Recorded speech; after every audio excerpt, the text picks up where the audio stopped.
Graça e paz a todos. Pastor Wagner Mello aqui para mais um devocional Café com Deus Pai comentado. Hoje estaremos comentando esse texto de 1 Reis, capítulo 19, verso 4. Confesso para vocês que estava ansioso esperando esse dia chegar, pois eu creio que a mensagem que o Senhor colocou no meu coração vai te fortalecer e te ajudar a superar muitos desafios. O texto diz: entrou no deserto, caminhando um dia, chegou ao pé de Giesta, sentou-se debaixo dele e orou, pedindo a morte. Já tive o bastante, Senhor, tira minha vida, não sou melhor do que os meus antepassados. Primeiro parágrafo nós lemos: fugir é uma resposta comum diante de crises e conflitos, uma tentativa rápida de escapar das responsabilidades que nos desafiam. Quem está fugindo aqui? Nada mais, nada menos do que o profeta Elias. Elias ele é um homem que chega no cenário de Israel como uma resposta de Deus. Israel está vivendo um período de escuridão espiritual, uma noite escura, um dia bem tenso. E Elias chega como uma voz profética. Há algumas coisas que me chamam a atenção na vida do profeta Elias. Primeiro, é um aspecto que para mim é muito curioso.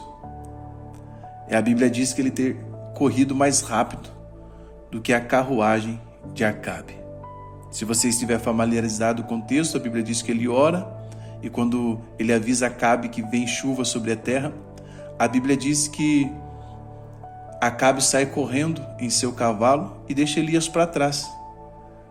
A Bíblia diz que Elias começa a correr e ele vai chegar primeiro do que Acabe na entrada da cidade. Os cavalos dos reis eram os melhores cavalos, eram os mais velozes. E a Bíblia está dizendo que Elias correu mais rápido do que a carruagem de Acabe. Eu olhei o texto e me permiti ser cético e disse: isso é impossível. Não tem como. Não tem como um ser humano correr mais rápido que um cavalo.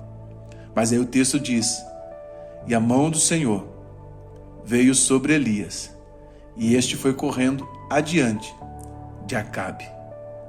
Quando a mão do Senhor está sobre nós, nós somos capacitados a fazer feitos extraordinários. Feitos que não se explicam pela ciência, mas se crê pela fé. Eu quero dizer que a mão do Senhor está sobre você. Não tema o perigo, não tema o mal. Não tema a peste que ande na escuridão. Não. Não tema a mortandade que assole ao meio-dia. 1000 cairão ao teu lado, 10.000 à tua direita, mas você não será atingido. Uma outra coisa que me chama a atenção é que ele foi um profeta capaz de mexer no clima.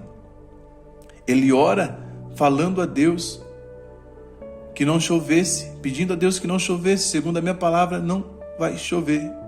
E a Bíblia diz que não veio chuva sobre Israel. Aqui é um equívoco muito grande, porque todo mundo acha que Elias tirou essa ideia da cabeça dele. Não. Elias está orando fundamentado em uma declaração do livro de Deuteronômio, aonde diz que se o povo desobedecesse, seguisse a outros deuses, Deus fecharia o céu sobre o povo. Ele lê as escrituras, olha para o que está acontecendo em Israel e ele entende: Deus vai fechar o céu sobre a nação, porque a nação está curvada diante de outros deuses. Então o profeta é aquele que expõe a palavra, não é aquele que fica com revelation da sua vida, de coisas que não fazem sentido, mas ele vai te expor a palavra. Esse é o profeta nos dias de hoje, aquele que abre as sagradas escrituras e te expõe a palavra. Mas quando nós continuamos analisando, nós vamos perceber que ele vai fazer algo diferente. Ele muda a expressão. A expressão do povo, de todo profeta é: assim diz o Senhor. E Elias surge e diz: segundo a minha palavra. Você nunca parou para perguntar por que Elias diz segundo a minha palavra? Eu já vi pessoas atribuir isso a ser uma arrogância de Elias. Mas pensa bem, na época de Elias, Baal era adorado como Senhor. Então se Elias chega como era de costume, segundo assim diz o Senhor, o povo estava confuso espiritualmente. Eles iam achar que o Senhor que ele estava falando seria Baal. Então Elias chega e ele usa de uma estratégia. Ele diz assim: segundo a minha palavra, nem orvalho nem chuva cairá sobre a terra. Ao passo que essa profecia começa a se cumprir, o que acontece? As pessoas vão querer saber quem é o Deus de Elias. Aí eu te pergunto nesse devocional: qual é o Deus que a sua vida revela? Só que assim, quando nós chegamos aqui, Elias, algumas horas atrás, ele estava vivendo o auge do seu ministério. Toda a nação está juntamente com ele gritando numa só voz: só o Senhor é Deus, só Deus é o Senhor. Ao término desse grande avivamento nacional que Deus proporcionou através da vida de Elias, Elias agora está nessa situação. Um capítulo depois, Elias está sem ânimo, sem força. Qual é o motivo? A palavra de uma mulher. Mas se nós analisarmos profundamente, nós vamos perceber que o que levou Elias a esse estado foram algumas coisas que eu quero considerar com você. Primeiro, ele fez um diagnóstico equivocado da sua vida. O problema de Elias era a supervalorização da adversidade do momento. A palavra de Jezabel veio para Elias. Então Jezabel mandou um mensageiro a Elias e disse: assim me façam os deuses e outro tanto, se de certo amanhã, a esta hora, não puser a tua vida como a de um deles. Na cabeça de Elias, só eu sobrei, eu sou o único profeta e eu vou ter esse fim. Primeiro, Elias entrou em crise desnecessária, porque Deus já havia guardado Elias até aquele momento. Só que quando Elias pensa que somente ele ficou, Deus vai falar com Elias. Deus vai mostrar para Elias que havia pessoas que eram mais crentes do que ele. Porque nesses 3 anos e meio de seca, Elias foi sustentado com água e com carne. Mas Deus vai falar para Elias: existe mais de 7.000 joelhos que não se dobraram diante de Baal. Você não é o único, Elias.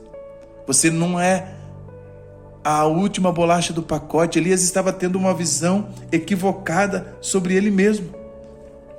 Parte dos nossos problemas, irmãos e irmãs, e parte dos problemas de Elias era a questão de diagnóstico, um diagnóstico equivocado da vida. Então, quando você for fazer uma análise da sua vida, tenta ser o mais honesto possível. Se você acha que está sofrendo, dê uma olhada à sua volta. Você vai ver que haverá pessoas sofrendo mais do que você. E a despeito disso, elas estão lutando, elas estão crendo, elas estão buscando.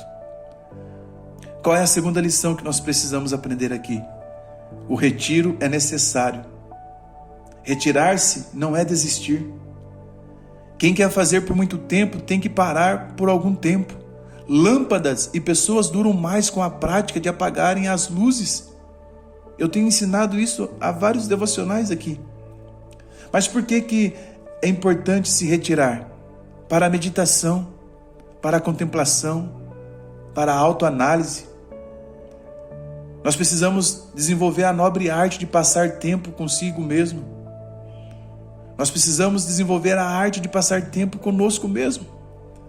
Mas às vezes nós temos a estima tão baixa que não conseguimos ficar a só com a gente.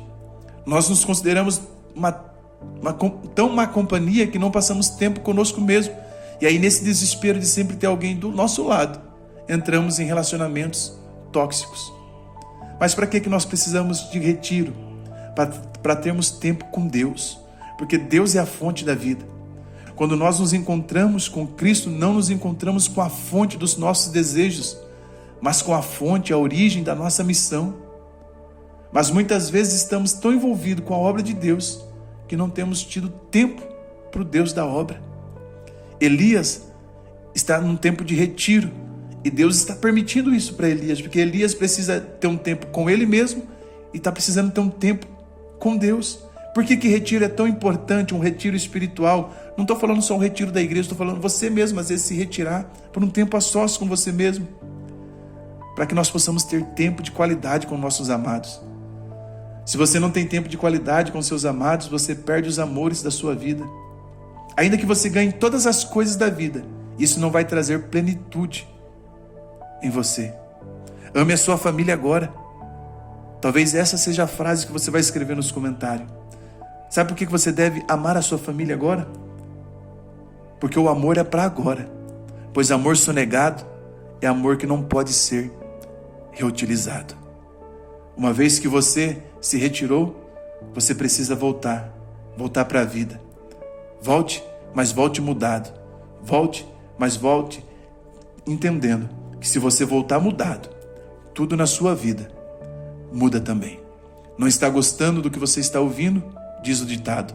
É só mudar o que você está gritando. Se você não está gostando do tipo da vida que você está levando, você precisa mudar a sua produção. Porque as nossas atitudes de hoje vai definir o nosso amanhã. As nossas atitudes de ontem definiram o nosso hoje. E o que você escolher mudar hoje vai provavelmente te ajudar a mudar o seu futuro amanhã. Então, se você voltar, e deve voltar, creia, se você voltar mudado, tudo na sua vida muda também.